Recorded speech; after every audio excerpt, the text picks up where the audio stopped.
If you're planning a trip to Mexico City and you've heard people mention these pale blue hot spring pools tucked into the nearby mountains, or maybe you've just seen photos and videos of it and wondered, where is that? Today, I'm walking you through everything you need to know about visiting Las Grutas de Tolantongo. This ended up being one of the coolest experiences on my last trip to Mexico. I actually started out in Oaxaca City, then my sister flew in and we met in Mexico City for the weekend, and one of those days was spent taking a day trip to Las Grutas de Tolantongo. It is a full day, like leave before sunrise, return back to Mexico City around 10 p.m., but it is so worth it. Grutas de Tolantongo translates to Caves of Tolantongo. It's a natural hot springs park in the state of Hidalgo. The reason this day trip is such a long one is because this is located 3.5 to 4 hours driving from Mexico City. It takes a full day, a full 8 hours to make that round trip journey by car. The soft blue color of the water that you see comes from minerals like magnesium and calcium. By now, most people recognize the cliffside pools. There are videos floating around about it on social media. The entire park actually includes a whole lot more. There is a thermal river, a waterfall with a cave behind it that you can swim in, a suspension bridge, hiking areas, and even zip lining. The entrance fee to the park is 200 pesos or about $10 US, and that gives you access from 7 a.m. to 8 p.m. So you get the whole day there, and kids under 5 enter for free. But that's just the entrance fee. Inside the park, you would also pay for parking. If you wanted to do the zip line, that's an additional fee. Any shuttle buses you take within the campus of this big park, food, and overnight accommodations, which we will talk a little bit more about how you might stay there later in the video. But for now, the most important thing for you to know and note down is that the entire park, from entrance fee to all of the services I just mentioned, are cash only, and there are no ATMs within the park. So plan accordingly and bring extra pesos with you when you visit. As far as how to get there, you have a few different options. So number one, you could rent a car and drive yourself if you are comfortable driving in Mexico. You can also hire a private driver or taxi, which is going to be the most expensive of these options, but maybe the most convenient. Public transportation also exists, so you could take a bus, but personally, I really would not recommend that, especially if you're doing this as a day trip. It is the least efficient and probably the least comfortable of all of these options. The easiest option, and what my sister and I did, was to book a guided tour. Tolantongo, like I've mentioned, is much bigger than people actually realize, so having a familiar guide escort you around throughout the day makes it that much easier and more fun and relaxing to navigate and really enjoy. I will link the exact tour in the description below, or you can follow the QR code on the screen to access it. This tour has more than 1,100 5-star reviews, plus my first-hand recommendation. I am very thorough. I read like every review and look at all of the tour options, even when they seem very similar to each other, to find the best option. This is the one that we ended up taking, and we had a great experience, so I recommend it to you. On the day of the trip, we headed out early in the morning. Before the sun was up, it was still night out. Luckily, our hotel was walking distance to the shuttle meeting point where everyone was gathering to be picked up at the Angel of Independence. If you've been to Mexico City, or if you're familiar with Mexico City, that is one of the main landmarks. We arrived there around 5:30 in the morning. My sister and I were some of the first people there. They checked us in, handed us blankets, which I so appreciated, and then we found our spots in the shuttle. Then we just waited for the rest of our group to join. We were 2 shuttles worth of people, I believe. For this particular tour, on the way about halfway into our destination, we did make a stop for breakfast. This was included in the price of the tour when we booked it, and it was actually a really great opportunity. By this point, the sun was out and we got to mingle and meet other people who were on the tour with us. Of course, I wasn't alone on this one. I was with my sister, but as a solo traveler, I think this would also be a really good option because they have this built-in opportunity after people have kind of fully woken up to have breakfast and get to know people before you make the rest of the journey to your destination. Once we hit the road again after that, we did make one additional stop to pick up snacks, which I really appreciated, so that we could bring those into the park with us if we needed them. And the tour company also provided us with basically all of the supplies we would need for the day. We each got a backpack that included a towel, a water bottle,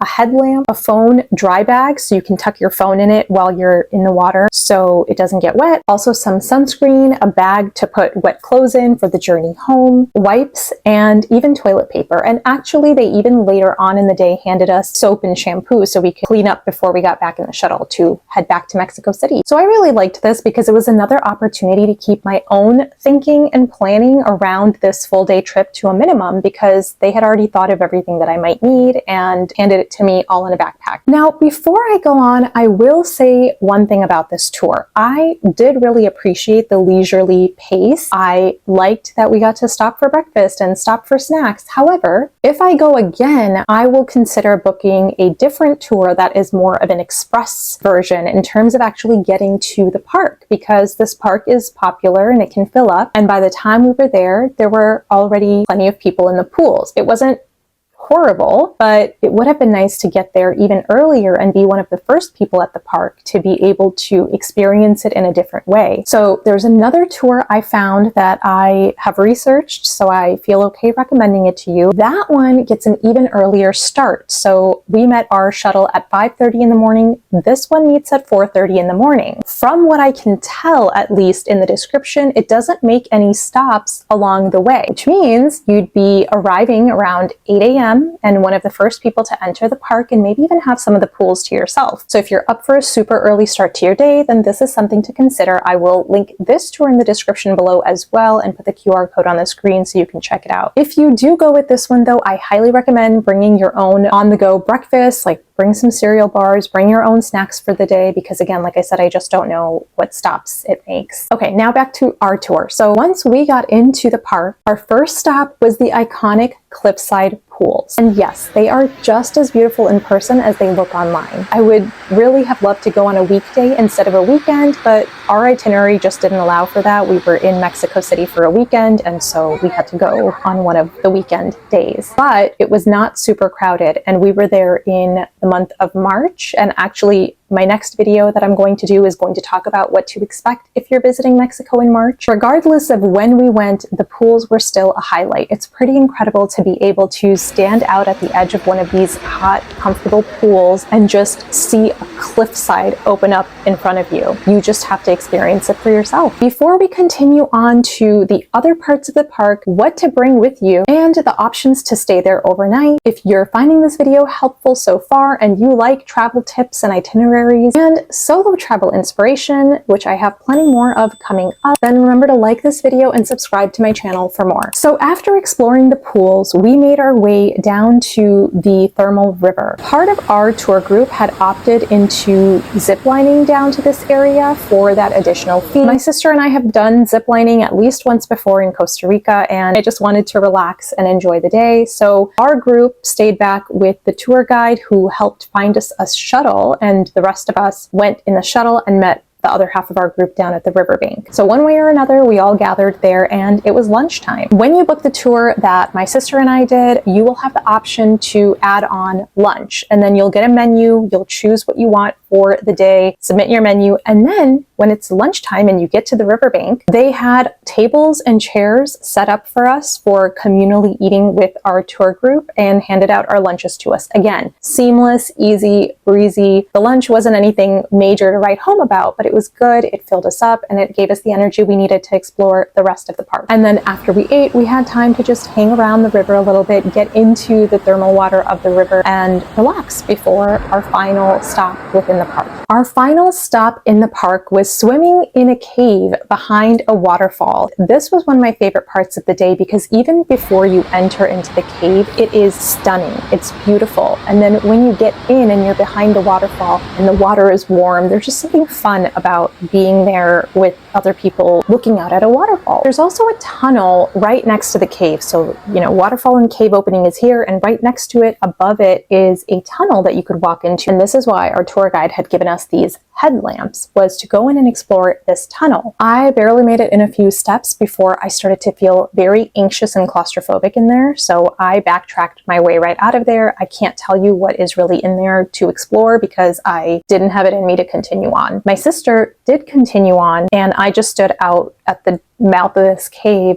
or this tunnel praying and waiting for her to finish her adventure and turn around and come back to me, because it was honestly, this part was scary for me. And if you don't like tight, small spaces that are also crowded with people going in and out, just skip it. Next, let's talk about what you should pack and bring with you when you're visiting Grutas de Tolantongo. For me, this day trip was part of a 2-ish week trip in total, starting in Oaxaca City and then ending in Mexico City. And I did this entire trip with only a personal item bag. Can you believe it? If packing light is something that you're curious about and want to experiment with, and if you're wondering about the exact bag I use to allow me to sustain me for 2-ish weeks, and check out my previous video where I talk about what I'm calling the best personal item bag. I will link it here. It is affordable, and I have been using my bag since early 2023. Actually, I think this was the first trip that I brought that backpack with me on. Now, for Tolantongo specifically, you will want to bring cash, since like I said, the entire park is cash only, water shoes or sandals. Everyone recommended water shoes, but what I ended up bringing worked really well for me. I have these Avaya Kicks waterproof sandals. I will link them in the description below, that I bought a few years ago when I was first visiting Costa Rica for 3 or 4 months. They are sturdy and they have lasted, and that is what I chose to bring with me.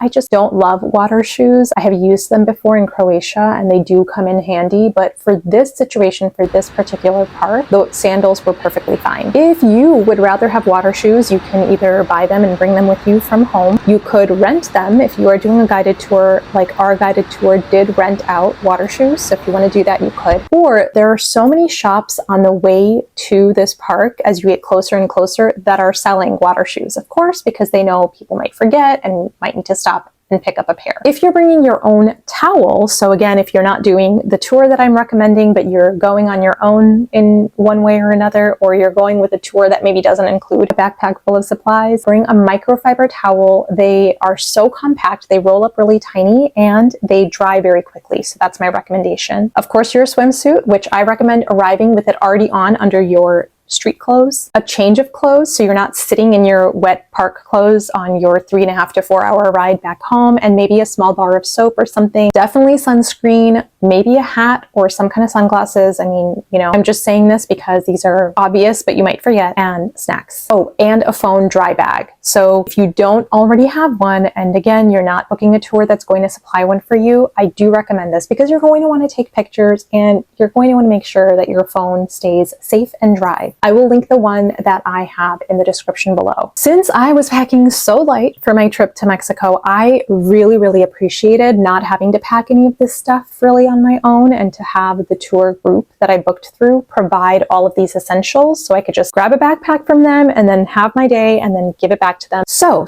far all this time I have been talking about visiting Grutas de Tolantongo as a day trip, but you do have the option, if you're so inclined, to spend the night. I am sure this would be a totally unique and cool experience, but I can't speak to it firsthand.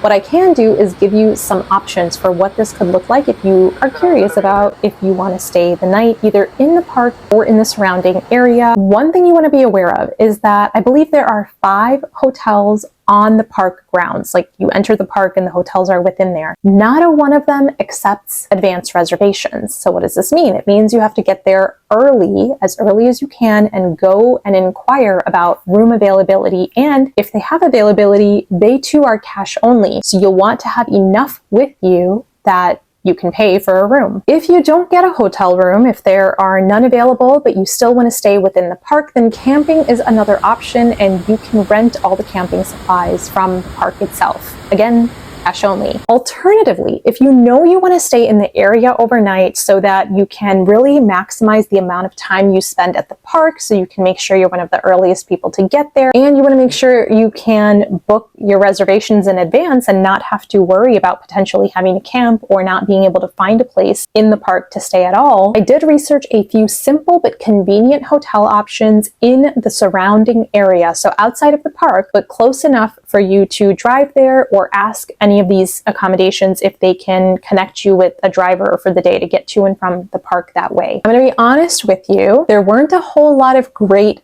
options, so I had to dig for some good ones, but I included them in my more detailed guide to visiting Las Grutas de Tolantongo on my blog post, which I will link in the description below and put a QR code to here on the screen, so you can click over, go to the hotel section, and see what's available, what looks right for you, and what has availability for your travel dates. Grutas de Tolantongo is open year-round. We went in mid-March and had great weather. I highly encourage you to book a tour for the most convenient and comfortable way to explore, and you can find the links to the tours I mentioned in this video in the description below. It'll be a long day, but you're going to make some really cool memories. Enjoy!